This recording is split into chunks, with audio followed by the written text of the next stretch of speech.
everyone, and today I'm here with... Joel, I'm the co-founder of Youthfully. All right, and tell me a little bit about yourself. So I graduated from Queen's Commerce a little while ago. Then I got a job actually in Australia working in management consulting for a company called A.T. Kearney. I worked there for a number of years and then worked at the World Economic Forum in New York. I left that company to start my first ed tech company called Campus Rankings. Sold that after a couple of years. And all the while, for 15 years, I've been coaching students. And so this latest company is called Youthfully. So we've been doing this for a number of years now and trying to really help students navigate this really competitive environment, which is university admissions, but then also getting a job. You know, youth unemployment rate is really high right now. AI is disrupting a lot of jobs and displacing a lot of entry-level work. And so our goal with Youthfully is to help prepare students for the next AI era, essentially. And so we're actually not only working with families directly, but this year we started partnering with educational institutions. So now we're working with Huron University. We're working with some universities in the US. We just signed an exciting deal with the Goodman School of Business, and we're actually also partnered with some of the top independent schools in the Toronto area as well. That's really exciting. If you were to go back when you were applying to universities, what is like the one thing you wish you had or you would do differently now? The one thing, this is really why I started Youthfully, is the one thing that I wish I had when I was going through high school was a coach and a mentor that wasn't my parent, that didn't have bias and that had knowledge about what it takes to get to where I want to be. And that's specifically why we designed Youthfully this way. So you work with a coach who has achieved what you want to achieve, has gotten into the school and graduated from the school that maybe you want to go into, or the program like Waterloo Engineering or Queen's Commerce, Western Ivy, McMaster Health Sciences. That's the type of coach that I wanted. And a lot of these coaching partnerships, despite their time with Youthfully ending, a lot of these partnerships actually maintain. Like a lot of our students end up becoming coaches. Oh wow, that's so cool. And then spend a lot of time as coaches. And funny enough, one of our coaches named Stephanie, who I coached many years ago as a student, probably, 10 years ago. I just went to her wedding a couple months ago. Wow. So these mentors and coaches really mean something to these students' lives and can really help at a really influential point in a student's life. Wow, that's really impressive. And out of your experience of coaching, what is your favorite success story? We actually partnered with a district school board called Blue Water District School Board to provide coaching for free for students who are from a lower income background and from BIPOC backgrounds.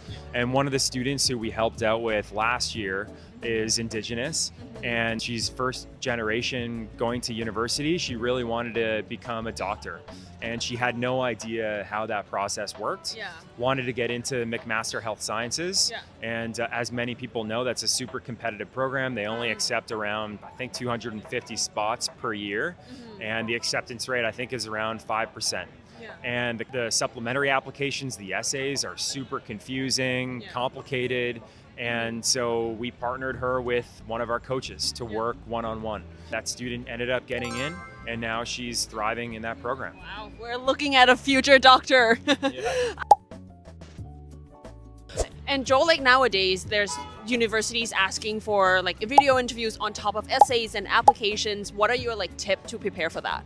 So the biggest thing that we suggest is to practice. But it's weird for a student to just go in a mirror in their bathroom and practice these questions on their own. Or maybe ask their parents, ask them these questions. What we find is that students just don't do that, but our coaches assign them practice questions in between sessions. So what we did was we built an interview simulator that uses our question banks of questions that we know these schools ask. And then we built this platform so that students can practice it on their computers and then get immediate feedback from an AI after they finish the practice. Qualitative feedback, so an AI will say, look, you said this really well, but you could have answered, maybe you could have reflected deeper. You could have given an example that was worded like this. We'll actually even give you a score that is based on the evaluation criteria that the university looks for as well. So it's super robust.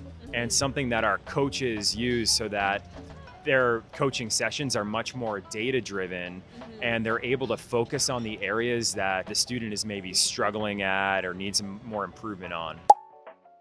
Okay, Joe, here's a rapid fire questions, and I'm gonna ask you what are like the most popular universities for each major. Let's start with business. I would have said Queens as a Queens grad myself, but now I'll say Western Ivy. I think they're doing some amazing things. I'd say they take the cake. Then Queens, and then probably, UBC, Sauder, McGill is in there somewhere, York Schulich's in there somewhere. Probably Rotman Commerce as well is in there somewhere. What about health science?